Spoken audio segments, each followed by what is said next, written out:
Hello friends, good morning. Welcome to my YouTube channel math guide by Manoj Kumar. हम लोग आज RRB NTPC का platform Rukmani से सेट नेट क्वेश्चन नंबर 5 करेंगे, जो 29 मार्च 2016 को सेकंड शिफ्ट में पूछा गया था। तो इस वीडियो में हम सिर्फ मैथ सेक्शन का सॉल्यूशन करेंगे। रीजनिंग का सॉल्यूशन करते समय लगभग टाइम 1 घंटा से ओवर चला जाता है, तो सिर्फ मैथ सेक्शन का सॉल्यूशन करेंगे। ऐसे भी ये जो सेट है बहुत ही इजी है। देखिए क्वेश्चन नंबर फर्स्ट है, जो क्वेश्चन नंबर है 4 से लेकर 6 तक तालिका वाला क्वेश्चन है। दिया गया है नीचे दी गई तालिका का संदर्भ ले और निम्नलिखित प्रश्नों के उत्तर दीजिए।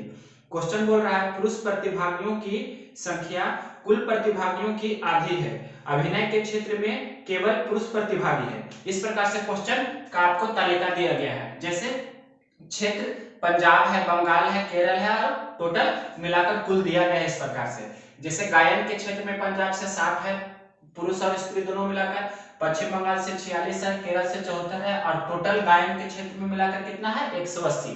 तो प्रश्न में जो लिखा है पुरुष प्रतिभागियों की संख्या कुल प्रतिभागियों की आधी है, मतलब टोटल जो 180 है उसका आधा क्या है, पुरुष है। इस प्रकार से लिखा गया है। तो आधा पुरुष है तो आधा महिला होगा, इतना आप समझे। अभिनय के क्षेत्र में केवल पुरुष प्रतिभागी है, तो अभिनय के क्षेत्र तीसरा देखिए, मतलब तीसरा में लिखा है पंजाब में 40, पश्चिम बंगाल में 20, केरल में 30 और टोटल अभिनय के क्षेत्र में कितना है 96। तो जो अभिनय के क्षेत्र में है जो केवल पुरुष है, तो हमने यहाँ पर लिख दिया है अभिनय वाला क्या है, पुरुष है। और ये गायन क्षेत्र और नृत्य क्षेत्र वाला में पुरुष भी है और महिला दोनों है। तो यहाँ आपको ये समझना होगा कि कौन केवल पुरुष वाला है और महिला पुरुष वाला कौन कौन दोनों है। जो तो गायन वाला और नृत्य वाला है जिसमें पुरुष भी है और महिला भी है। तो क्वेश्चन नंबर देखते हैं सबसे पहले 4। क्वेश्चन नंबर 4 क्या बोल रहा है, देखिए ये बोल रहा है कि महिला प्रतिभागियों की कुल संख्या कितनी है। तो महिला प्रतिभागियों की संख्या पूछ रहा है, तो प्रश्न में लिखा गया है पुरुष प्रतिभागियों की संख्या कुल प्रतिभागियों की आधी है। तो कुल प्रतिभागी कितना है 180। महिला तो हमें इसमें नहीं मिलेगा, अभिनय वाला में तो महिला नहीं है, महिला तो सिर्फ या तो नृत्य वाला होगा या गायन वाला होगा। तो 180 का आधा पुरुष है, तो 180 का और जो आधा बचेगा वो महिला होगी, यानी कि आपको महिला का निकालना है कुल। तो 180 बटा 2 करेंगे, ये हो गया महिला प्रतिभागियों की संख्या।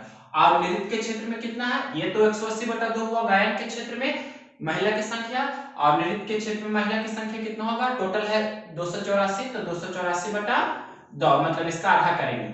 तो इसे हल करेंगे तो कितना हो जाएगा 180 बटा 2 मतलब 90 और 284 का आधा करेंगे तो 142 होगा। दोनों को जोड़ दीजिए, तो यहाँ पर हम 100 दे देंगे तो कितना हो जाएगा 100 पूरा हो जाएगा, ये 132 मतलब 232 आपका आंसर हो जाएगा। तो 232 कौन सा ऑप्शन है, ऑप्शन नंबर सी। ये आपका निकल कर चला या महिला की।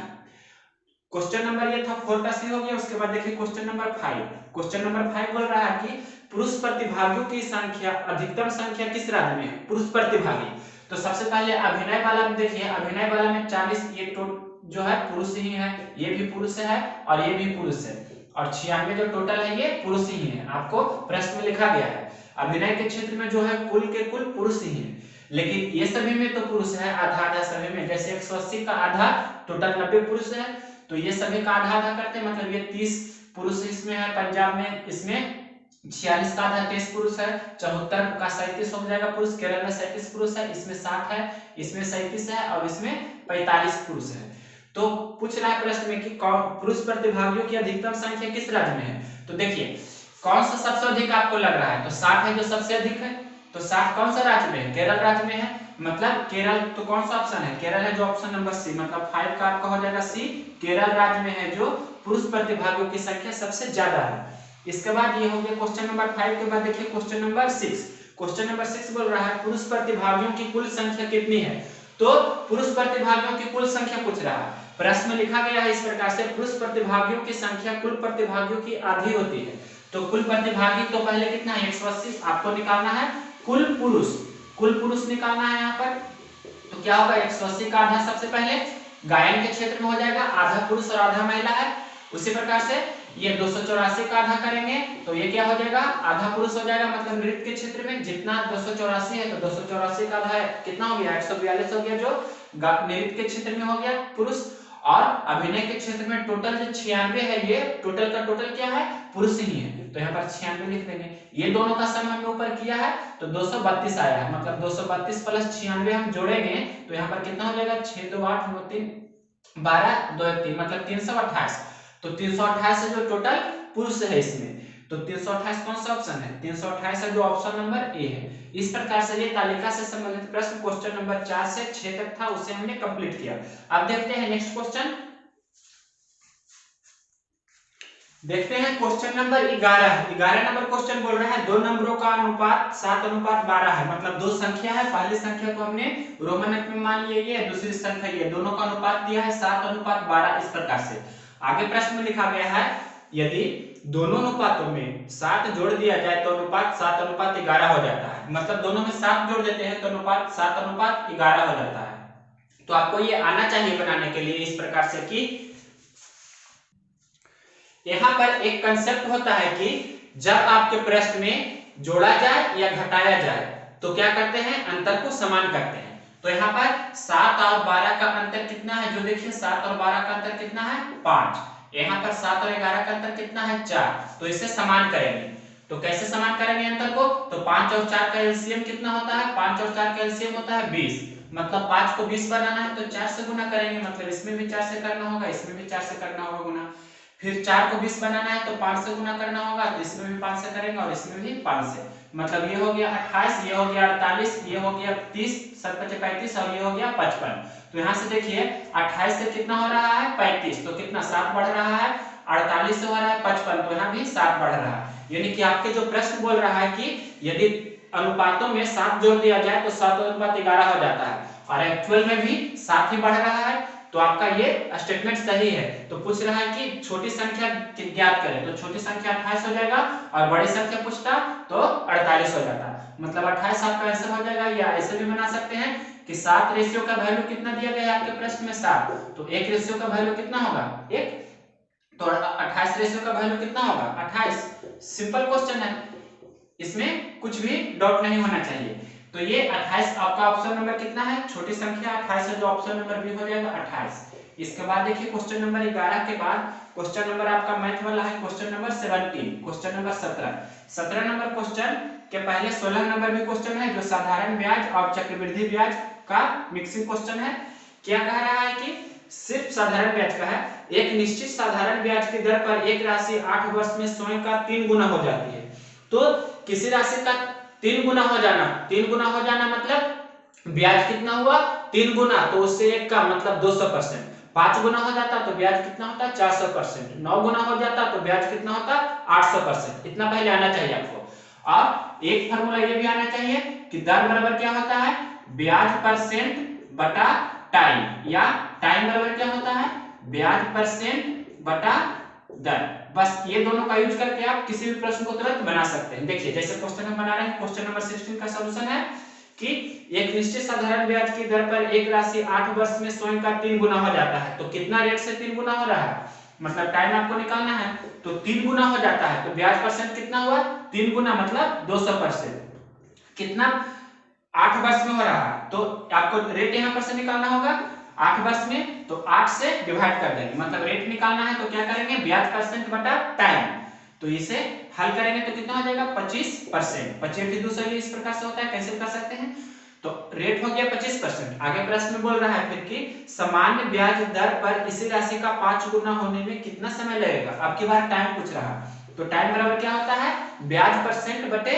रेट, तो ब्याज कितना बोल रहा है 5 गुना हो जाएगा, 5 गुना मतलब ब्याज हो गया 400%, तो 400% बटा कितना करेंगे, यहाँ पर क्या लिखेंगे रेट, तो रेट कितना है 25% से, तो 25%, तो परसेंट से परसेंट कैंसिल हो जाएगा, और 25 से 25 चौके 100 मतलब 4 चौके 16, तो 16 वर्ष आपका आंसर हो जाएगा, जो ऑप्शन नंबर कितना है 16 वर्ष, ऑप्शन नंबर सी है। इसके बाद ये क्वेश्चन नंबर 16 कंप्लीट हो गया, 11 भी कंप्लीट हो गया। 17 नंबर देखिए question number 17, question number 17 simplification का है। इसमें लिखा गया है 16/a मतलब 16 बटा a बराबर 1 बटा रूट अंडर 0.25, इस प्रकार से लिखा गया है। तो देखिए इसे बना रहे हैं, तो ये तो हम ऐसे ही लिख देंगे 16 बटा a और 1 बटा ये रूट अंडर 25 बटा 100 इसे हम लिख सकते हैं 25 बटा 100, मतलब 25 चौक 100, 1 बटा 4 भी इसे लिख सकते हैं। तो 1 बटा 4 मतलब 1 का वर्गमूल 1 हो जाएगा, 4 का वर्गमूल 2 हो जाएगा, और ये 2 ऊपर चला जाएगा मतलब 2 बटा 1 हो जाएगा, यानी कि 16 बटा a बराबर 2 बटा a। तो 2 8 16, क्रॉस मल्टीप्लिकेशन करेंगे तो 8 गुना 1 बराबर a गुना 1, मतलब a का मान कितना हो जाएगा 8। तो इस प्रकार से क्वेश्चन नंबर 17 का 8 कौन सा ऑप्शन है, तो ऑप्शन नंबर ए है। इसके बाद देखिए क्वेश्चन नंबर 17 के बाद क्वेश्चन नंबर 18। क्वेश्चन नंबर 18 क्या कह रहा है, एबीसी एक साझेदारी कंपनी में 120393 रुपये का मुनाफा अर्जित करते हैं, जिससे एबीसी में 5:3:1 के अनुपात में बांटा जाता है, तो बी को कितना हिस्सा मिला। तो प्रश्न में देखिए कुल कितना रुपये का मुनाफा, इतना आपके प्रश्न में लिखा है, 5 3 8 है, 9 अनुपात का वैल्यू आपके प्रश्न में इतना दिया गया है, मतलब टोटल है जो रेशियो में 9 है, तो 9 अनुपात का वैल्यू आपके प्रश्न में कितना लिखा गया है 120 और क्या है 393, इतना रुपया है 9 रेशियो का वैल्यू। उसी प्रकार से आपसे क्या पूछ रहा है प्रश्न में बी का हिस्सा, तो बी का हिस्सा कितना है, ए का हिस्सा 5 अनुपात में है, बी का हिस्सा 3 अनुपात में है, तो 3 अनुपात का वैल्यू कितना होगा, तो एक अनुपात का वैल्यू पहले निकाल लीजिए, तो 120393 बटा कितना होगा 9। तो आपसे पूछ रहा है 3 अनुपात का वैल्यू, बी का हिस्सा मतलब 3 अनुपात का वैल्यू, तो 3 अनुपात का वैल्यू कितना होगा 120393 अपॉन 9 इंटू 3, ये कैंसिल कर देंगे आपका आंसर आ जाएगा 3 से इस बार में कैंसिल हो जाएगा 3 3 9 और ये 3 से कैंसिल करेंगे तो कितना हो जाएगा 40, ये कितना हो जाएगा 1 3 और 1 मतलब 40 1 3 1 आपका फाइनल आंसर हो जाएगा, जो ऑप्शन नंबर कितना है ऑप्शन नंबर बी है। तो बी का हिस्सा कितना हो जाएगा 40,131 रुपया में। ये क्वेश्चन नंबर था 18 का हो जाएगा ऑप्शन नंबर बी। अब नेक्स्ट क्वेश्चन देखते हैं। क्वेश्चन नंबर 20 क्या बोल रहा है, 20 नंबर क्वेश्चन कह रहा है कि दो संख्याओं का मसा 24 है, इसका लसा निम्नलिखित में से कौन हो सकता है। ऑप्शन दिया है 118 144 128 136। तो ऐसे प्रश्न को आपको बाई ऑप्शन ही बनाना होता है, आप जानते होंगे। तो देखिए आप जानते हैं लसा जो होता है उसका लसा जो होता है, लसा में अगर जो उसके मसा से भाग देंगे तो पूरा पूरी भाग लग जाता है, यानी कि शेषफल 0 होता है। या आप ऐसे भी बोल सकते हैं कि प्रश्न में मसा कितना दिया गया है, एचसीएफ कितना दिया गया है 24, तो 24 का मल्टीपल होना चाहिए ऑप्शन जो दिया गया है, मतलब उसका लसा। दिए गए संख्याओं का मसा जो होता है क्या लसा का मल्टीपल होता है या गुणज होता है, या उससे पूरा पूरी भाग लग जाना चाहिए। तो देखिए 24 से इसमें भागा लगाएंगे तो 24 से पूरा पूरी भागा नहीं लगेगा, तो पहला ऑप्शन ये आपका नहीं होगा। ये 24 से भाग लगाएंगे तो 24 से भाग लग जाता है, तो ये आपका ऑप्शन हो जाएगा 24 6 44 होता है। इस प्रकार से ये 24 से भाग लगाएंगे तो नहीं लगेगा, ये 24 से भाग लगाएंगे तो नहीं लगेगा, मतलब आपका ऑप्शन नंबर क्या हो जाएगा बी। यानी कि मसा क्या होता है लसा का गुणज होता है, या लसा में मसा से पूरी पूरी भाग लग जाता है, शेषफल 0 आना चाहिए।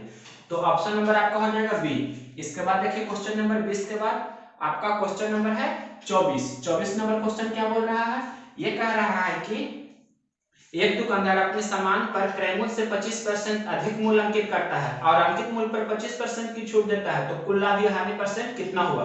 तो सिंपल क्वेश्चन है, ये आप जानते होंगे कि क्या होता है 25% अधिक अंकित करता है और 25% की छूट देता है, मतलब 25 माइनस 25 और फिर माइनस 25 गुना 25 बटा 100, इस प्रकार से करते हैं। सिंपल इसका ट्रिकी होता है, जो ये आपको बेसिक में बता देंगे। तो ये तो 0 हो जाएगा, 0 माइनस ये कितना हो जाएगा 625 बटा 100, यानी कि माइनस 6.25%। माइनस का चिन्ह क्या दर्शाता है हानि, यानी कि 6.25% की हानि, इसे लिख सकते हैं 6.1/4% की हानि भी। तो ऑप्शन में इतना ही लिखा है, मतलब परसेंट पॉइंट में भी है, तो 6.2% हानि हो गया।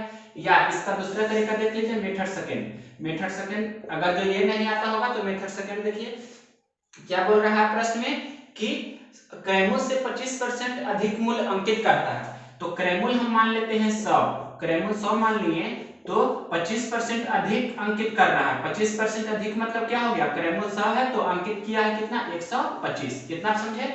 तो विक्रय मूल्य पहले कैसे निकालेंगे, जो देखिए दिया है अंकित मूल्य पर 25% छूट, 25% छूट मतलब 75% पर बेच रहा है, तो 125 का क्या करेंगे 75% निकालेंगे, मतलब 75 बटा 100, तो 25 दिया 75, 25 चौक 100, तो 125 गुना 3 बटा 4 हो गया। ये तो रेशियो का वैल्यू होता है, इसे हल कीजिए तो 4 से गुना सलून करेंगे तो ये 400 हो जाएगा, 125 चौके 500 होता है और 125 दिया 375 होता है। अब देखिए क्रैमुल है कितना 400 में खरीद रहा है, और विक्रमुल कितना है 375 रुपए में बेच रहा है। 400 में खरीद रहा है, 375 रुपए में बेच रहा है, तो कितना की हानि हो रही है, तो प्रतिशत हानि आपको निकालना है। तो हानि हो रहा है 25 का, कितना पर 400 पर, तो 25/400 और परसेंट के लिए गुना 100 करते हैं, इतना परसेंट की हानि होगी। तो 2 जीरो से 2 जीरो कैंसिल हो जाएगा, 25/4 को लिख सकते हैं 6.25%, इतना परसेंट क्या हो गया हानि। ये आपको आता होगा, इस तरीका बनाइए या ट्रिकी ये होता है। क्वेश्चन नंबर 24 के बाद देखिए क्वेश्चन नंबर आपका मैथ सेक्शन का है, क्वेश्चन नंबर 34 नंबर क्वेश्चन है, यदि एक समांतर चतुर्भुज ABCD का क्षेत्रफल 25 वर्ग सेंटीमीटर है तो त्रिभुज BCD का क्षेत्रफल कितना होगा। ये तो आप जानते होंगे कि समांतर चतुर्भुज होता है, जैसे आमने सामने की भुजा बराबर और समानांतर होती है उसे समांतर चतुर्भुज बोलते हैं। मान लीजिए कि ये समांतर चतुर्भुज है जिसका नाम हम दे देते हैं ABCD, ये समांतर चतुर्भुज है। इसका पूरा क्षेत्रफल आपके प्रश्न में इस प्रकार से कितना दिया गया है, समांतर चतुर्भुज का क्षेत्रफल दिया गया है आपके प्रश्न में 25 वर्ग सेंटीमीटर। तो ये कोई एक त्रिभुज का क्षेत्रफल पूछ रहा है आपके प्रश्न में BCD, तो ये आपको हम इस प्रकार से अगर जो डायगोनल करेंगे तो BCD हो जाएगा, BCD मतलब हम BD भी करके खींचे तो BCD मतलब इसका आपको पूछ रहा है कितना होगा जो। तो जानते हैं कि त्रिभुज होता है, दोनों त्रिभुज वो आधा आधा होता है, समांतर चतुर्भुज के क्षेत्रफल का टोटल 25 है, तो ये 12.5 होगा और ये भी 12.5 होगा, मतलब 12.5 सेंटीमीटर स्क्वायर। त्रिभुज DAB का क्षेत्रफल और BCD का क्षेत्रफल भी 12.5 सेंटीमीटर होगा। नियम आप इस तरह से जानते होंगे, एरिया ऑफ ये पैरेललोग्राम मतलब समांतर चतुर्भुज बराबर क्या होता है 2 इंटू ट्रायंगल, मतलब एरिया ऑफ ट्रायंगल बोल सकते हैं, मतलब दोनों त्रिभुजों का क्षेत्रफल का दुगना, मतलब त्रिभुज के क्षेत्रफल का दोगुना करेंगे तो चतुर्भुज का क्षेत्रफल आपको मिल जाएगा। या आप बेसिक से भी ऐसे बना सकते हैं, चतुर्भुज का क्षेत्रफल 25 दिया है, ये 2 हो जाएगा, तो एरिया ऑफ ट्रायंगल कितना हो जाएगा, 2 से 25 कैंसिल करेंगे 12.5 बार में, मतलब एरिया ऑफ ट्रायंगल कितना हो गया, त्रिभुज का क्षेत्रफल बराबर 12.5 सेंटीमीटर स्क्वायर। नियम से बनाएंगे तो ऐसे या ऐसे मौखिक ही बनाना चाहिए, तो ऑप्शन नंबर कितना हो जाएगा 12.5 सेंटीमीटर स्क्वायर होना चाहिए, लेकिन सेंटीमीटर में लिखा है तो ऑप्शन कौन है 12.5 वर्ग सेंटीमीटर रहना चाहिए। तो देखिए वर्ग सेंटीमीटर है ऑप्शन नंबर डी, मतलब 34 का कितना हो जाएगा डी नंबर ऑप्शन। इसके बाद 34 के बाद है क्वेश्चन नंबर आपका 35 नंबर क्वेश्चन सिंपल है। इसमें बोल रहा है कि एक 250 मीटर लंबी रेलगाड़ी एक विद्युतीय खंभे को 8 सेकंड में पार करती है, यदि वह प्लेटफॉर्म को पार करने में 20 सेकंड लेती है तो प्लेटफॉर्म की लंबाई बताइए। तो समझना आपको ये है कि रेलगाड़ी जब खंभा को पार कर रही है तो उसकी चाल होगी कुछ न कुछ, उसके बाद बोल रहा है वही रेलगाड़ी है जो फिर प्लेटफॉर्म को पार रही है, मतलब प्लेटफॉर्म को पार कर रही है एक बार और एक बार खंभा को पार कर रही है, तो दोनों स्थिति में उसका चाल तो समान रहना चाहिए। तो पहला चाल बराबर क्या होता है दूरी बटा समय, और रेलगाड़ी कोई खंभा को पार करता है तो रेलगाड़ी की सिर्फ अपनी लंबाई होती है, और रेलगाड़ी जब किसी पुल या प्लेटफॉर्म या दूसरे रेलगाड़ी को पार करती है तो रेलगाड़ी की लंबाई और प्लस उस पुल की लंबाई या उस प्लेटफॉर्म की लंबाई दोनों का योगफल होता है कुल लंबाई। तो यहाँ पर चाल को बराबर करना होता है। तो क्वेश्चन नंबर 35 यहाँ बता रहे हैं, देखिए ये कह रहा है कि चाल पहले यहाँ निकालना होगा। 250 मीटर लंबी रेलगाड़ी है, विद्युतीय खंभा को 8 सेकंड में पार करती है, तो चाल कितना हो जाएगा रेलगाड़ी की, चाल बराबर दूरी बटा समय। तो रेलगाड़ी खंभा को पार कर रहा है तो रेलगाड़ी की अपनी लंबाई ही होगी सिर्फ, मतलब चाल बराबर दूरी बटा समय, तो 250/8 ये क्या हो जाएगा मीटर प्रति सेकेंड रेलगाड़ी की चाल। और दूसरा बार में रेलगाड़ी है जो प्लेटफॉर्म को पार कर रही है, तो प्लेटफॉर्म को पार कर रही है तो रेलगाड़ी की लंबाई और प्लेटफॉर्म की लंबाई का योगफल ही कुल लंबाई होगी, तो चाल बराबर दूरी बटा समय होता है। तो रेलगाड़ी की अपनी लंबाई दिया है 250, प्लेटफॉर्म की लंबाई को हम प्लेटफॉर्म ही लिख देते हैं या इसे एक समान लेते हैं प्लेटफॉर्म की लंबाई को, और बटा कितना सेकंड में प्लेटफॉर्म को पार कर रही है 20 सेकंड में, तो बटा 20 करेंगे। अब इसे आपको हल करना है, आपका आंसर आ जाएगा। तो देखिए हल कर देते हैं हम यहाँ पर, ये 2 से कैंसिल करेंगे या 4 से कैंसिल कर देते हैं, 4 दूनी 8 4 5 20 इस प्रकार से। अब देखिए 2 से 125 दूनी 250 हो गया, 125 पचे कितना हो जाएगा 625, क्रॉस मल्टीप्लिकेशन किए 125 पचे 625, और ये 1 गुना 250 प्लस x, तो 250 प्लस x हो जाएगा, यानी कि 625 में आपको कितना घटाना है, 625 में से घटाना है 250, या 250 में कितना जोड़े कि 625 हो जाए, तो कितना हो जाएगा 75। यहाँ से देखिए 12 में से 5 जाएगा तो 7 हो जाएगा, 5 में से 2 जाएगा तो 3, यानी कि x का मान हो जाएगा 375। प्लेटफॉर्म की लंबाई 375 मीटर, तो ऑप्शन नंबर है ए। यहाँ पर क्वेश्चन में क्या था, क्वेश्चन में था कि चार को समान करना है, ये आपको समझना होगा। तो क्वेश्चन नंबर 35 का ऑप्शन नंबर ए हो गया। अब देखते हैं क्वेश्चन नंबर 35 के बाद क्वेश्चन नंबर 38 नंबर क्वेश्चन बता रहे हैं। क्वेश्चन नंबर 38 बोल रहा है यदि 4 पे पावर 3 इस प्रकार से लिखा गया है गुना 5 पे पावर 6 बराबर लिखा गया है 10 पे पावर m, तो आपको m का मान बताना है कि कितना होगा। तो देखिए 4 को लिख सकते हैं 2 पे पावर 2, तो 4 को हम सबसे पहले लिखते हैं 2 पे पावर 2 और इस पर पावर फिर कितना है 3 गुना फिर 5 पे पावर 6 बराबर हो गया 10 पे पावर m।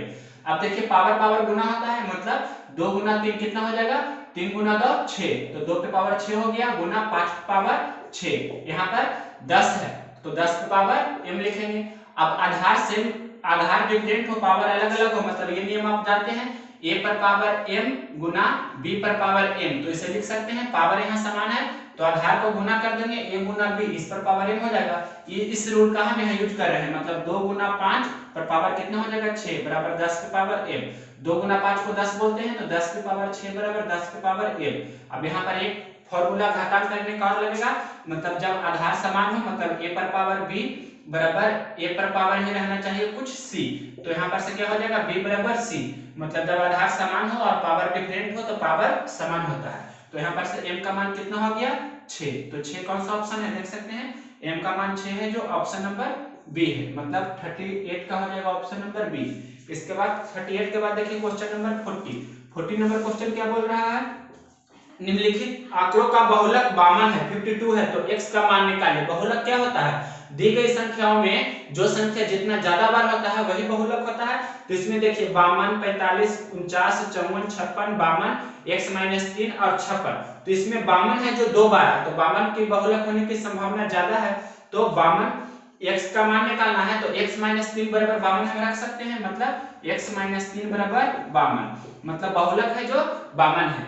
तो यहाँ पर से x का मान कितना हो जाएगा 52 प्लस 3 माइनस 3 इस तरफ जाएगा तो मतलब x का मान हो जाएगा 55, तो 55 कौन सा ऑप्शन है 55 है जो ऑप्शन नंबर डी, मतलब 40 का आंसर हो जाएगा बी। इसके बाद देखिए क्वेश्चन नंबर 40 के बाद आपका मैथ सेक्शन का क्वेश्चन है क्वेश्चन नंबर 47।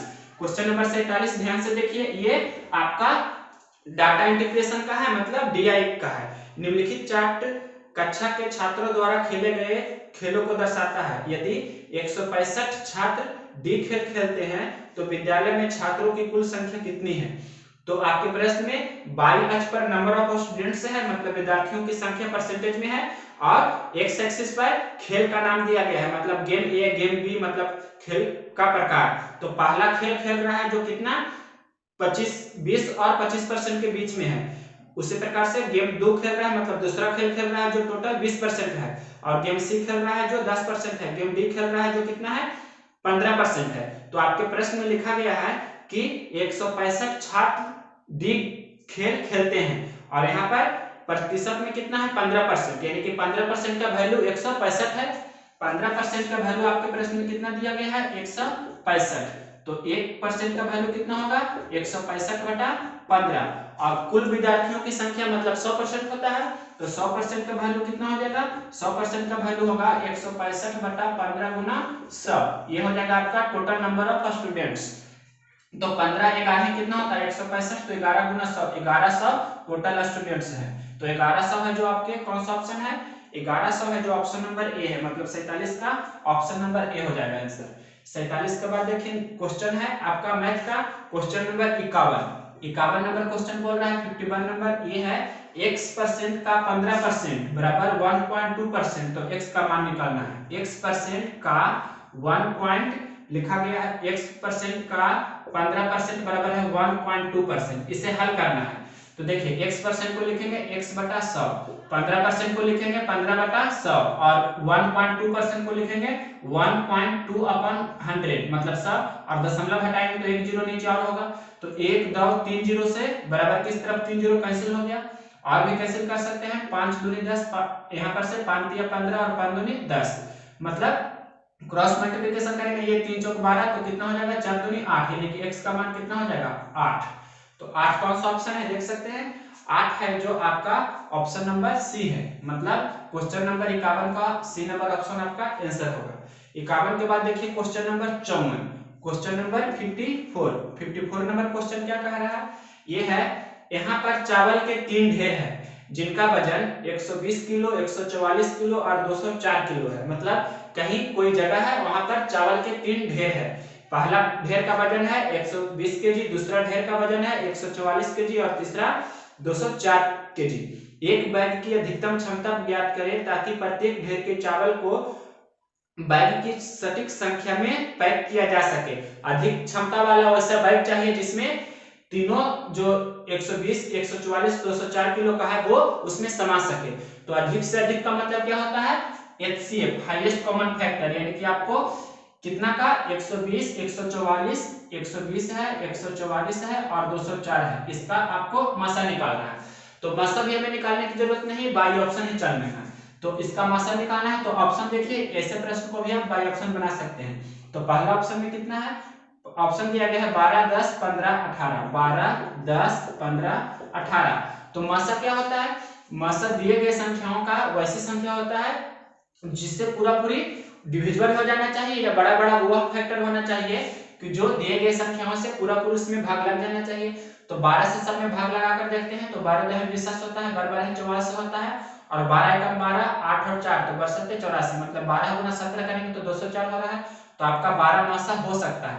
12 के आगे वाली भी कोई संख्या है, 12 से बड़ा अगर जो कोई संख्या वैसा है जो ये तीनों में भाग पूरा पूरी लग जाती है तो वो मासा होगी। तो 10 से देखते हैं तो 120 लग जाएगा, लेकिन 144 नहीं लगेगा 10 में से भाग। 15 से देखें तो 15 की विशेष होता है, यहाँ 144 में 15 से भाग नहीं लगेगा तो 15 आपका नहीं होगा। 18 देखिए तो 18 से इसमें भाग 18 और 14 से होता है, लेकिन 18 में 120 नहीं होता है तो आपका 18 भी नहीं होगा। यानी कि मासा आपका कितना हो जाएगा 12, या आप मासा भी निकाल सकते हैं 120, 144 और 204 का, तो कितना आएगा 12। बाई ऑप्शन ही बनाना ज्यादा बेहतर है मासा निकालने की अपेक्षा, या मासा तुरंत निकाल भी सकते हैं। क्वेश्चन नंबर ये था आपका 54। इसके बाद देखते हैं क्वेश्चन नंबर 54 के बाद क्वेश्चन नंबर 58, 9 देखते हैं। Question number 58 number question simple simplification का है। इसमें लिखा है यदि x बराबर प्लस y बराबर गुना z बराबर माइनस तो 3x 4 पाई 2z 9, इसका मान आपको बताना है। तो देखिए x की जगह पर क्या लिखना है प्लस 4, 3 प्लस 4 हो गया। उसके बाद y की जगह पर लिखना है गुना तो 10, फिर z की जगह पर लिखना है माइनस 9। इसे हल करेंगे तो पहले गुना की क्रिया इसमें करना होगा तो कितना हो जाएगा 3 प्लस 4 2 जा 8 माइनस 9, फिर 8 3 11 में से 9 जाएगा तो कितना हो जाएगा 2, यानी कि 2 आपका फाइनल आंसर होगा। जो ऑप्शन नंबर कितना है, ये ऑप्शन नंबर ए है, यानी कि क्वेश्चन नंबर 58 का ए आंसर हो जाएगा। इसके बाद देखिए क्वेश्चन नंबर 59, 59 नंबर क्वेश्चन बोल रहा है a प्लस बी का होल स्क्वायर बराबर है 100, मतलब a प्लस बी का होल स्क्वायर करके है 100, और इसमें से दिया है a अनुपात b बराबर 1:3, a/b बराबर कितना दिया है 1:3। तो आपसे क्या पूछ रहा है, आपको पूछ रहा है प्रश्न में कि a इंटू बी कितना होगा, जो मतलब a गुना b करके क्या होगा जो पूछ रहा है। तो देखिए a प्लस बी का होल स्क्वायर 100 है तो a प्लस बी बराबर कितना हो जाएगा स्क्वायर रूट ऑफ 100, मतलब 100 का वर्गमूल, तो a प्लस बी का मान कितना हो गया 10। तो यहाँ पर रेशियो में a प्लस बी कितना है, रेशियो में a प्लस बी कितना है, रेशियो में a प्लस बी है 1+3 यानी कि 4, और एक्चुअल में कितना है, मतलब वास्तविक में निश्चित राशि है 10, यानी कि 4 रेशियो का वैल्यू कितना दिया है आपके प्रश्न में 10, 4 रेशियो का वैल्यू आपके प्रश्न में 10 दिया है। तो एक रेशियो का वैल्यू कितना हो जाएगा 10/4, 10/4 को बोल सकते हैं अढ़ाई, मतलब 5/10। तो आपसे एक रेशियो का वैल्यू कितना हो गया अढ़ाई, अढ़ाई मतलब 2.5। तो 3 रेशियो का वैल्यू कितना होगा 3 गुना अढ़ाई, मतलब 5 या 15/2, जिसे लिख सकते हैं 7.5। तो 3 रेशियो का वैल्यू कितना हो जाएगा 7.5, ये डायरेक्ट आप बना सकते हैं। ये आप ऐसे भी कर सकते हैं 4 रेशियो का वैल्यू 10 है, मतलब कितना से गुना हुआ है अढ़ाई से, तो इसमें भी 3 में अढ़ाई से गुना किए हैं तो हो गया 7.5, एक में अढ़ाई से गुना करेंगे तो हो जाएगा कितना 2.5। तो a का वैल्यू 2.5, b का वैल्यू 7.5 और a प्लस b का वैल्यू 10। तो प्रश्न पूछ रहा है आपसे a इंटू बी कितना होगा, जो a इंटू बी, तो a का मान अढ़ाई मतलब 2.5 और गुना b का मान 7.5, दोनों को गुना करेंगे आपका आंसर आ जाएगा। तो अढ़ाई को लिख सकते हैं 5/2 7.5 को लिख सकते हैं 15/2, तो यहाँ पर क्या हो जाएगा 15 × 5 = 75/4, 15/75 2 दूनी 4 हो जाएगा। इसे आप इस प्रकार से कर सकते हैं 4 एकम 4 और कितना हो जाएगा 3 और 5, फिर 4 × 8 = 32, 3 शेष बच जाएगा तो 3/4, 18.3/4, 3/4 को 0.5 भी बोल सकते हैं, मतलब 18 कितना 75, इतना फाइनल आंसर होगा। तो ऑप्शन नंबर कितना है 18.75, ऑप्शन नंबर सी, यानी कि क्वेश्चन नंबर 59 का हो जाएगा सी। क्वेश्चन नंबर 59 के बाद देखिए क्वेश्चन नंबर 60। क्वेश्चन नंबर 60 क्या बोल रहा है, ये कह रहा है कि एक परीक्षा में 40 छात्रों द्वारा प्राप्त किए गए अंकों का माध्य 72.5 है। माध्य को औसत बोलते हैं, मतलब औसत है कितना 40 विद्यार्थियों का औसत है 72.5। बाद में वह पता चला कि गलती से एक छात्र के अंक 84 की जगह 48 लिखा गया, तो सही माध्य बताइए। आपको सही माध्य निकालना है, तो सही माध्य कैसे निकालते हैं आपको पता होगा। सही माध्य निकालने के लिए पहले टोटल माध्य कितना, कुल माध्य 40 विद्यार्थी का दिया है 72.5, 72.5 प्लस आगे प्रश्न लिखा है 84 की जगह पर 48 लिखा गया, यानी कि 84 सही में लिखाना चाहिए लेकिन गलती से लिखा गया 48, तो सही में लिखाना चाहिए उसको प्लस से और गलती से लिखा गया उसे माइनस से लिखते हैं।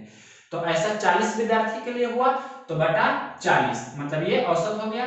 तो हल करेंगे तो 72.5 प्लस 84 में से 48 घटाइए तो कितना हो जाएगा, 14 में से 8 जाएगा 6 और 7 में से 4 मतलब 36, तो प्लस में ही 36 होगा तो 36/40, इसे कैंसिल करेंगे 9 चौक 36 10 चौक 40, मतलब आपको 72.5 प्लस 0.9 करना होगा तो कितना हो जाएगा 9 5 14, 72 73.4 टोटल औसत हो जाएगा इस प्रकार से। तो ऑप्शन नंबर ये है डी, मतलब क्वेश्चन नंबर कितना 60 का ऑप्शन नंबर डी आपका 73.4 आंसर हो गया।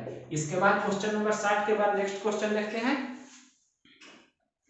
इसके बाद देखिए क्वेश्चन नंबर आपका है 63। क्वेश्चन नंबर 63 क्या बोल रहा है, जो देखिए ये कह रहा है कि एक वृत्त की सबसे बड़ी जीवा का माप 10 सेंटीमीटर है और सबसे छोटी जीवा की माप 4 सेंटीमीटर है, तो वृत्त की त्रिज्या बताइए। वृत्त की सबसे बड़ी जीवा को ही उसका व्यास बोलते हैं, आपको पता होगा किसी भी वृत्त की जो सबसे बड़ी जीवा होती है उसे ही हम उसका व्यास बोलते हैं, मतलब वृत्त की सबसे बड़ी जीवा, वृत्त की सबसे बड़ी जीवा को क्या बोलते हैं आपको पता होना चाहिए, व्यास। तो व्यास आपके प्रश्न में कितना दिया गया है, व्यास दिया गया है 10 सेंटीमीटर, व्यास दिया है 10 सेंटीमीटर, तो त्रिज्या क्या होता है, मतलब ये होता है जो आपका व्यास हो जाता है, व्यास कितना है 10, तो त्रिज्या कितना हो जाएगा 5 5, यानी कि त्रिज्या भी इस प्रकार से बोल सकते हैं कि त्रिज्या बराबर व्यास का आधा होता है, तो 10/2 करेंगे यानी कि कितना हो जाएगा त्रिज्या 5। ये तो मौखिक था, इसमें कलम लगाने की जरूरत नहीं थी, तो 5 सेंटीमीटर आपका ऑप्शन नंबर कितना है बी। इसके बाद देखिए next question, question number 67। Question number 67 है, इसे हल करना है 67 नंबर क्वेश्चन को। ये लिखा गया है 3/7 प्लस 3/3 तो इसे हल कीजिए तो कितना हो जाएगा 3/7 और 1 कितना हो जाएगा 22/3, और ये देखिए 3/7 और 1 कितना हो जाएगा ये 22/7। अब देखिए ये आपको पता होना चाहिए, ये 3 ऊपर जाएगा और ये भी 7 ऊपर जाएगा तो कितना हो जाएगा, नेक्स्ट स्टेप 3 9/22 हो जाएगा, और ये कितना हो जाएगा 7 21/22, तो 21 और 9 जोड़ेंगे तो कितना हो जाएगा 30/22, 30/22 को लिख सकते हैं, 2 से कैंसिल करेंगे तो 15/11, और पूर्णांक में 1 पूर्णांक 4/11, तो 1 पूर्णांक 4/11 आपका ऑप्शन नंबर कितना है बी। क्वेश्चन नंबर ये 67 का बी हो गया, क्वेश्चन नंबर 63 का भी बी हो गया। उसके बाद देखिए क्वेश्चन नंबर 68, ये भी सोल्व करना है, तो इसे हल करते हैं। 8 × 24 से कितना हो जाएगा 25/3 गुना ये 20 और 1 21 कितना हो जाएगा 5, भागा को हम गुना में लिख देते हैं तो कितना हो जाएगा 5 चौके 20 और 1 21 ये कितना है 21 4 है, और भागा को हम गुना में कर रहे हैं तो क्या लिखेंगे 4/21, तो 21 से 21 कैंसिल हो जाएगा, 5 से 25 कैंसिल हो जाएगा, तो ऊपर कितना हो जाएगा 5 चौके 20/3, 20/3 को लिख सकते हैं 6 पूर्णांक 2/3, 6 × 18 तो 20/3 हो जाएगा, तो ये आपका ऑप्शन नंबर कितना है डी, यानी कि क्वेश्चन नंबर 68 का हो जाएगा डी। देख लेते हैं 63 का आना चाहिए आपके प्रश्न में, 63 का बी ठीक है, 67 का भी बी है, और ये 68 है, 68 का डी है। इसके बाद नेक्स्ट क्वेश्चन है 70 पूरे से मतलब 70 नंबर क्वेश्चन, 70 नंबर क्वेश्चन क्या कह रहा है, जो देखिए 2 वर्ष में एक मूलधन पर 5% वार्षिक दर से चक्रवृद्धि ब्याज और समान समय में उसी मूलधन पर साधारण ब्याज से 10 रुपया ज्यादा है, तो मूलधन ज्ञात करें। 10 रुपया ज्यादा है या कम है, मतलब चक्रवृद्धि ब्याज या साधारण ब्याज का अंतर दिया है, तो 2 वर्ष के लिए ये फार्मूला होता है। 2 वर्ष के लिए आपको ध्यान रखना है कि साधारण ब्याज और चक्रवृद्धि ब्याज का अंतर बराबर क्या फार्मूला होता है, मतलब CI माइनस SI, जिसे साधारण ब्याज और चक्रवृद्धि ब्याज का अंतर बोलते हैं, बराबर क्या होता है, मूलधन इंटू R स्क्वायर अपॉन 100 का स्क्वायर। इस प्रकार से आप बोल सकते हैं, या R बटा 100 का स्क्वायर।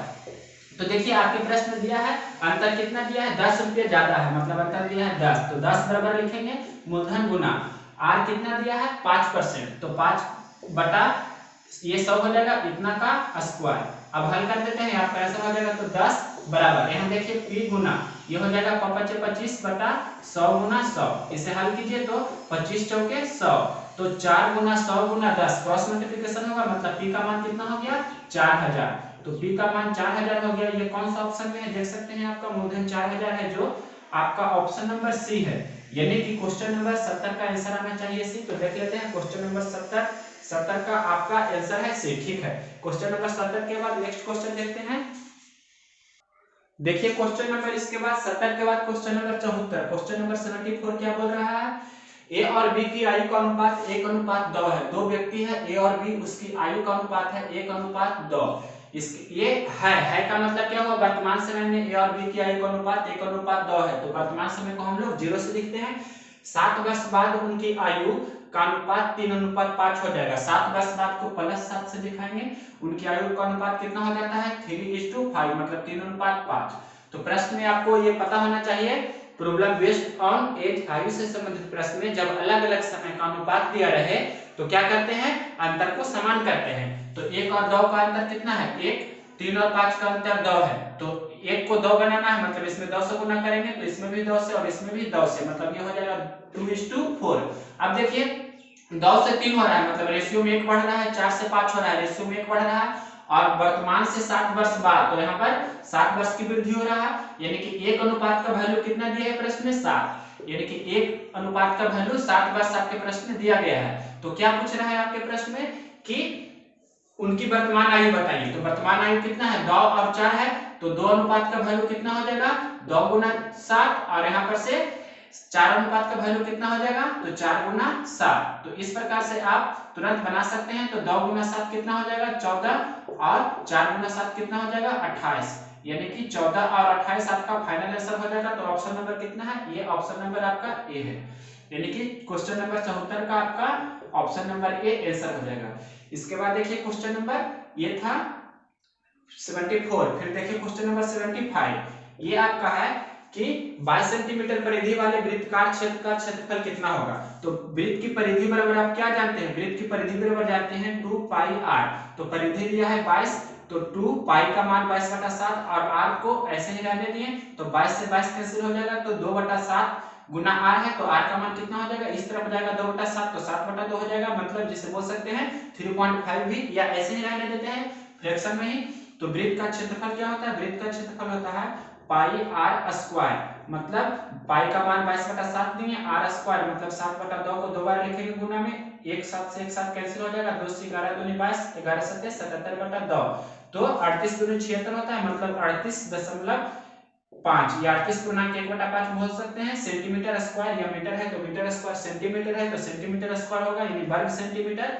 कौन सा ऑप्शन है, ऑप्शन नंबर डी, यानी कि क्वेश्चन नंबर ये था 75, इसका ऑप्शन नंबर डी हो जाएगा आंसर। क्वेश्चन नंबर 75 के बाद देखिए आपका नेक्स्ट क्वेश्चन है क्वेश्चन नंबर 77। 77 नंबर क्वेश्चन क्या बोल रहा है, 77 नंबर क्वेश्चन कह रहा है कि 50 आदमी एक काम को 20 दिन में कर सकते हैं, तो 18 आदमी इसी काम को कितने दिन में समाप्त कर सकते हैं। 50 आदमी मतलब m1d1 बराबर m2d2, इसका यूज करेंगे, m फॉर मैन और d फॉर डे, मतलब m से आदमी और d से दिन। तो 50 आदमी किसी काम को 20 दिनों में समाप्त कर सकता है, तो 50 गुना 20, तो उसी काम को कितना आदमी है 18 आदमी कितना दिन में समाप्त कर सकते हैं, तो d दिन में समाप्त कर सकते हैं। 18 आदमी कितने दिन में, तो x माने या d माने, हल कीजिए तो 9 दूनी 18, 10 दूनी 20, मतलब 500 बटा कितना हो गया 500 बटा हो गया 9, d का मान 500 बटा 9, तो इसे हल करेंगे तो d बराबर हो जाएगा 9 × 45, 55.5/9 इतना।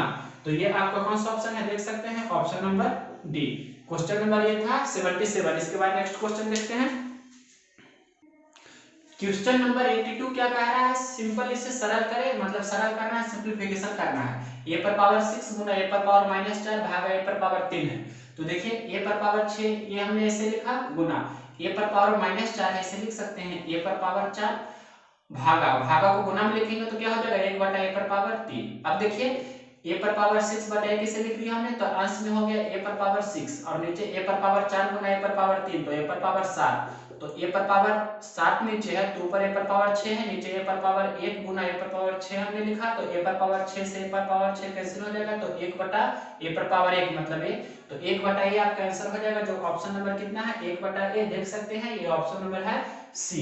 इसके बाद क्वेश्चन नंबर 82 के बाद है क्वेश्चन नंबर 83 से लेकर 85 तक है जो वेन डायग्राम का है। वेन डायग्राम आप जानते हैं, वेन डायग्राम का क्वेश्चन हमने बहुत डीपली से बताया है, सेट प्लेटफॉर्म सेट 1 2 3 सभी 4 में। अब प्लेटफॉर्म सेट 5 में जो 29 मार्च 2016 को शिफ्ट 2 का क्वेश्चन है उसका देखिए, ये बोल रहा है कि निम्नलिखित जानकारियों का अध्ययन करें और नीचे दिए गए प्रश्नों का उत्तर दीजिए।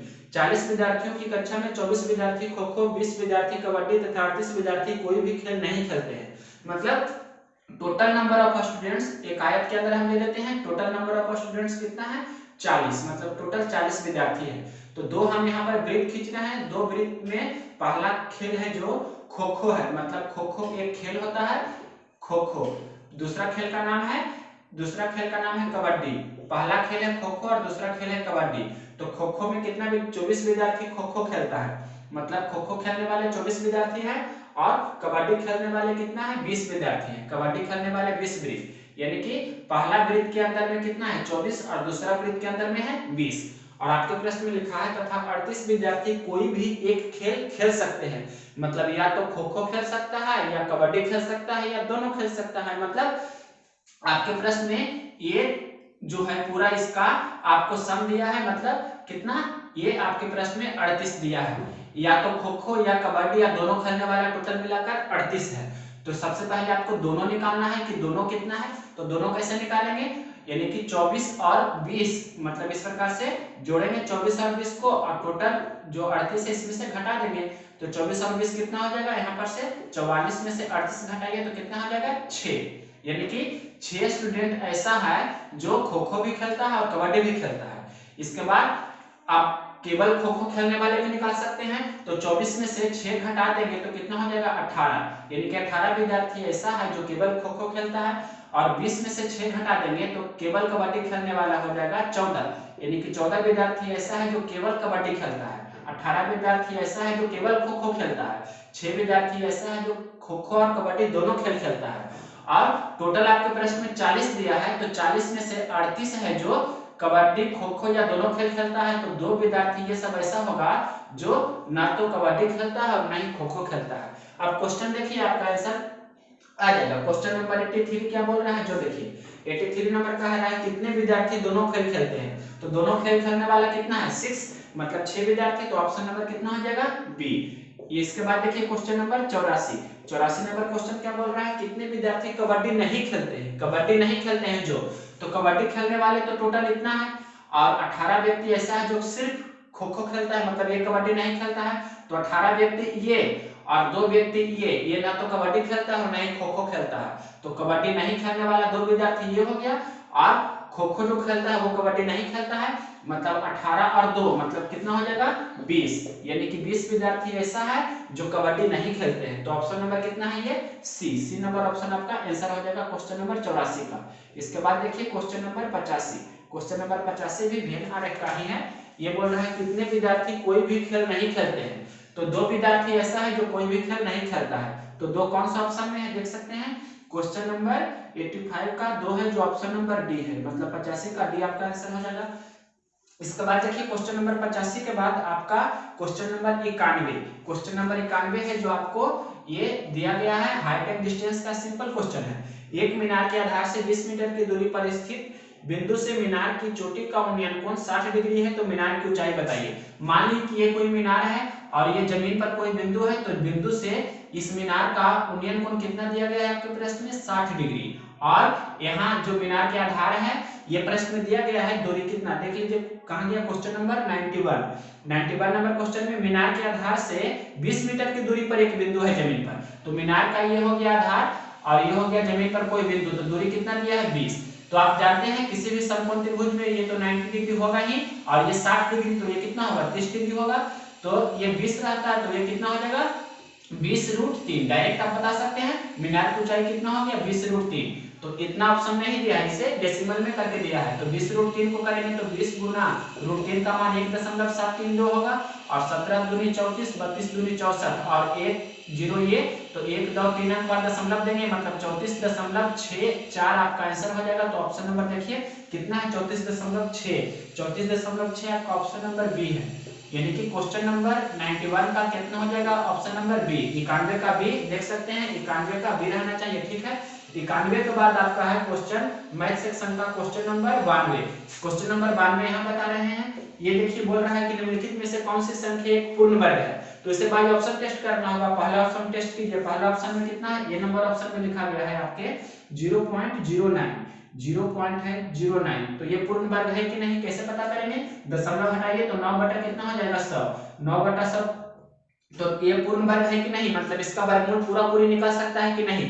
तो ये 3/10 का वर्ग है, यानी कि ये पूर्ण वर्ग है, या आप बोल सकते हैं इसका ऑप्शन नंबर कितना हो जाएगा 92 का ए, मतलब ए नंबर ही ऑप्शन आपका आंसर हो गया। अगर जो ये ऑप्शन नहीं होता तो नेक्स्ट ऑप्शन को टेस्ट करते, 92 का ए हो जाएगा, 92 का दिया है। इसके बाद आपको 92 के बाद 94, क्वेश्चन नंबर 94 यहाँ बता रहे हैं, देखिए क्वेश्चन नंबर 94 नंबर क्वेश्चन कह रहा है कि एक सीढ़ी एक इमारत के सहारे खड़ी है, सीढ़ी का आधार इमारत से 6 मीटर की दूरी पर है।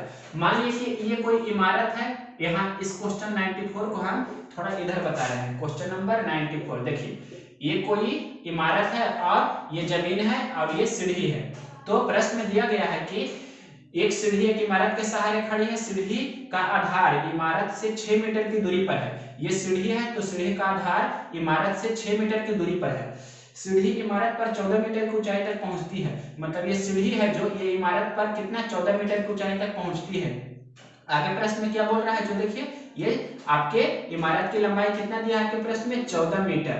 आगे प्रश्न में बोल रहा है कि सीढ़ी की लंबाई बताइए, ये आपको बताना है। तो आप जानते हैं ये समकोण त्रिभुज के सामने वाले भुजा कर्ण होती है, तो कर्ण बराबर रूट अंडर लंब का स्क्वायर, 6 का स्क्वायर प्लस 14 का स्क्वायर करेंगे तो 6 का स्क्वायर कितना होता है 36, और 14 का स्क्वायर 196।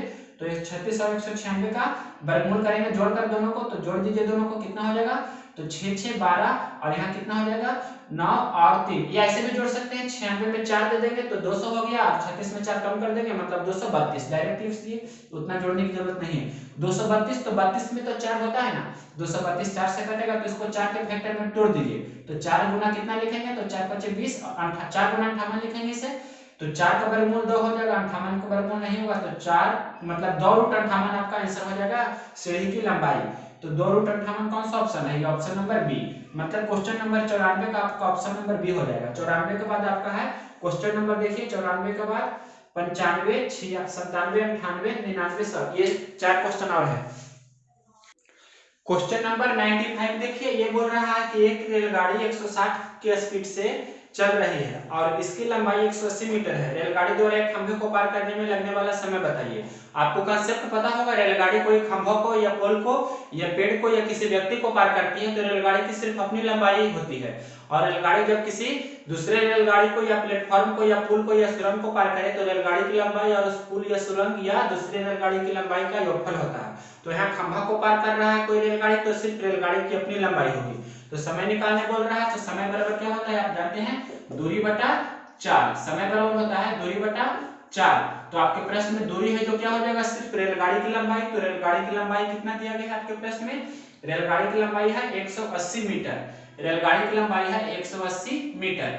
और यहाँ देखिए चाल, तो चाल दिया गया है आपके प्रश्न में 160 किलोमीटर प्रति घंटा, 160 किलोमीटर प्रति घंटा, यही आपका आंसर हो जाएगा। लेकिन ऊपर मीटर है नीचे किलोमीटर प्रति घंटा है, तो किलोमीटर प्रति घंटा को मीटर प्रति सेकंड में बदल लेंगे तो 180 मीटर है, और नीचे इसे 160 गुना कितना करेंगे 5/18 से गुना करेंगे तो क्या हो जाता है मीटर प्रति सेकेंड में, मीटर प्रति सेकेंड, मीटर से मीटर कैंसिल हो जाएगा, सेकेंड ऊपर जाएगा।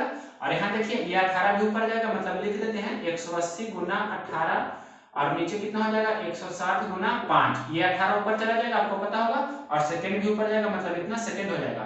तो देखिए इसे कैंसिल करते हैं, 1 0 से 1 0 कैंसिल हो जाएगा। यहाँ पर से आप 18 से कैंसिल कर सकते हैं, या इसे 8 दूनी 16 और 9 दूनी 18, फिर 4 दूनी 8 और ये 9 दूनी 18, मतलब कितना हो जाएगा 9 9 में 81 बटा 5 चौक 20, तो 81/20 हो गया, जिसे हम डेसिमल में बोल सकते हैं। 5 से ऊपर नीचे गुना कर देते हैं तो हो जाएगा कितना 405/100, तो 2 अंक 5 दशमलव बैठा देंगे, मतलब 4 पॉइंट कितना हो जाएगा 05 इतना सेकेंड आपका फाइनल आंसर होगा। तो ये कौन सा ऑप्शन है 4.05 सेकेंड, ये ऑप्शन नंबर ए है, यानी कि क्वेश्चन नंबर 95 का ए नंबर ऑप्शन आपका आंसर होगा। 95 के बाद देखिए क्वेश्चन नंबर 97, 97 नंबर क्वेश्चन क्या कह रहा है, क्वेश्चन नंबर 97 बोल रहा है कि इसमें एक 3,480 रुपये की एक साइकिल बेचकर 20% लाभ कमाता है तो क्रैमुल ज्ञात करें। मतलब क्रैमुल मान लीजिए कि x है, क्रैमुल x है तो 20% लाभ पर भी क्रैमुल कितना होगा 120/100, तो कितना बेच रहा है, वह बेच रहा है आपको 3,480 में। इसे हल करेंगे आपका आंसर आ जाएगा। तो 1 0 से 1 0 कैंसिल होगा, 12 से कैंसिल कर देते हैं डायरेक्ट, या 12 से ही कैंसिल कर दीजिए तो कितना हो जाएगा 12 दूनी 24, और 34 में से 24 घटाएंगे तो 10 और 8, फिर 12 नंबर होता से, और ये 1 0 मतलब 290 बार में 12 से 3480 कैंसिल हो जाएगा, 290 गुना 10 करेंगे क्रॉस मल्टीप्लिकेशन, तो x का मान कितना हो जाएगा 2900, ये आपका फाइनल आंसर हो जाएगा।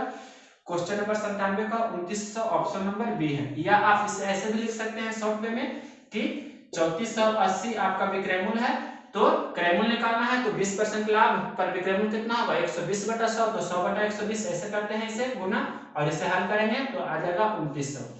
इसके बाद देखिए ये आपका कॉस्ट प्राइस हो गया। क्वेश्चन नंबर 97 के बाद क्वेश्चन नंबर 98 है। क्वेश्चन नंबर 98 ध्यान से देखिए, क्वेश्चन नंबर 98 को हम यहाँ पर बता रहे हैं। क्वेश्चन नंबर 98 ये कह रहा है कि ए एक काम को 40 दिन में समाप्त करता है, बी वही काम को 30 दिनों में समाप्त करता है, तो दोनों मिलकर वह काम करते हैं तो काम कितने दिनों में समाप्त होगा।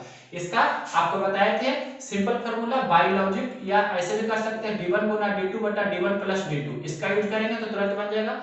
तो देखिए कितना, पहला 30 दिन में, दूसरा 40 दिन में, यही प्रश्न में लिखा गया है, तो 30 गुना 40 बटा 30 प्लस 40, इस प्रकार से हम लिख सकते हैं। तो इसे हल करेंगे तो कितना हो जाएगा, ये ऊपर 30 गुना 40 ऐसे ही रहने देते हैं, और नीचे कितना हो जाएगा 70, 1 0 से 1 0 कैंसिल, तो 30 चौके 20 से मतलब 120/60, इसे आप ब्रेक करेंगे तो 7 एकम 7, 5 और 0 7 7 49, मतलब 17.1/7 दिन, ये आपका आंसर हो जाएगा 17.1/7 दिन। तो ऑप्शन नंबर कितना है 17.1/7 दिन, ऑप्शन नंबर ए। या इसका दूसरा तरीका है क्वेश्चन नंबर 98 का है, देखिए दूसरा तरीका, ए कोई आदमी है जो किसी काम को कितना दिन में 40 दिन में या 30 दिन में कर रहा है, और बी उसी काम को 40 दिन में कर रहा है, तो टोटल काम कितना हुआ 30 और 40 का एलसीएम, 30 और 40 का एलसीएम कितना हो जाएगा 1200, 30 और 40 का एलसीएम 60 हो जाएगा, गुना जाए इस प्रकार से कर सकते हैं। तो देख सकते हैं यहाँ पर 30 और 40, तो 3 एलसीएम कैसे निकालेंगे 30 और 40 का, जो देखिए तो 10 तो सबसे पहले कॉमन है दोनों में, और 3 और 4 मतलब कितना हो जाएगा 120, 30 और 40 का एलसीएम 120 हो गया। फिर इफिशिएंसी निकाल लेंगे, क्षमता निकाल लेंगे, तो कितना हो जाएगा 30 चौक 20 से, 40 या 20 से, मतलब दोनों मिलकर काम करेगा, तो 4 और 3 7 की क्षमता से काम करेगा, यानी कि 7 की क्षमता से दोनों मिलकर काम करेगा, तो टाइम ऑफ ए और बी दोनों मिलकर कितना काम करेगा, तो टोटल काम जो करना है 120, उसमें 7 से डिवाइड कर देंगे तो 17.1/7 आपका आंसर आ जाएगा, जो दोनों मिलकर काम करेगा। टोटल एलसीएम होता है जो कुल वर्क होता है। इसके बाद नेक्स्ट लास्ट क्वेश्चन है क्वेश्चन नंबर 100 नंबर क्वेश्चन क्या बोल रहा है, ये है कि एक दुकानदार 2 कुर्सियां 462 रुपए में बेचता है, एक पर वह 12% का लाभ कमाता है, दूसरी पर वह 12% की हानि, निम्नलिखित में से कौन सा कथन सही है। उसे 110 रुपए का लाभ होता है, उसे 13.5 रुपए का लाभ होता है, उसे ना लाभ होता है ना हानि, उसे 7.25 रुपए की हानि होती है। इस प्रकार से आपके चारों ऑप्शन दिए गए हैं। तो जब भी आपके प्रश्न में इस प्रकार रहे कि कोई दुकानदार है जो 2 कुर्सियों को बेचता है, और एक पर x% का लाभ, दूसरे पर 1% की हानि, जब यानी 2 वस्तुओं का विक्रय मूल्य समान हो और एक पर 1% की हानि, दूसरे पर x% का लाभ हो, तो उसे पूरे लेन देन में यानी कि पूरे सौदे में उसे x² बटा 100% की हानि होती है। तो यहाँ पर कितना x स्क्वायर बटा 100 कितना परसेंट की हानि होगी, तो 12% का लाभ और 12% की हानि, यानी कि 12 का स्क्वायर बटा 100 कितना परसेंट की हानि होगी, तो बराबर है 44 होता है 144 बटा 100% की हानि, तो ये कितना हो जाएगा 1.44% की हानि, यानी कि हमेशा हानि होती है, लाभ कभी नहीं होता है जब x% लाभ और x% हानि रहे। जैसे 12% लाभ है और 12% हानि है, तो पूरे सौदे में से हानि होगी, तो कितना 144 बटा 100 यानी कि 1.47% की हानि होगी। तो यहाँ पर 1.47% की हानि हुई, लेकिन प्रश्न में बोल रहा है रुपया में कितना रुपया की हानि हुई या कितना रुपया का लाभ हुआ। तो पहला ऑप्शन, दूसरा ऑप्शन में है लाभ हो रहा है 110 रुपया का, दूसरा ऑप्शन में 13.5 रुपया का लाभ, तो ऑप्शन नंबर ए नहीं होगा, ऑप्शन नंबर बी नहीं होगा, होना चाहिए तो हानि। तो अब देखते हैं उससे ना तो लाभ होता है और ना ही हानि, ये भी गलत है, मतलब ऑप्शन नंबर सी भी गलत है, तो बाई ऑप्शन भी चलेंगे तो ऑप्शन नंबर डी ही आपका आंसर होगा। और कैसे होगा जो बता देते हैं। देखिए प्रश्न में दिया गया है टोटल दो कुर्सी का विक्रय मूल्य कितना है 462, और यहाँ दोनों कुर्सी का विक्रय मूल्य कितना है, रेशियो में टोटल 100% होता है, तो 100% में से आप घटा देंगे 1.44, तो ये हो गया दो कुर्सियों का विक्रय मूल्य रेशियो में। आपको क्या निकालना है, हानि, तो हानि कितना हो रहा है 1.44, इसे हल करेंगे तो आपका आंसर आ जाएगा कितना 6.75 रुपया, मतलब 6.75 रुपया, तो ये आपका ऑप्शन नंबर हो जाएगा डी। इस प्रकार से हमने सिर्फ मैथ सेक्शन का सॉल्यूशन किया है, रीजनिंग का सॉल्यूशन इसमें नहीं किए हैं। नेक्स्ट वीडियो में भी सिर्फ मैथ का ही सॉल्यूशन करेंगे। अगर ये वीडियो पसंद है तो इसे लाइक करें और शेयर करें।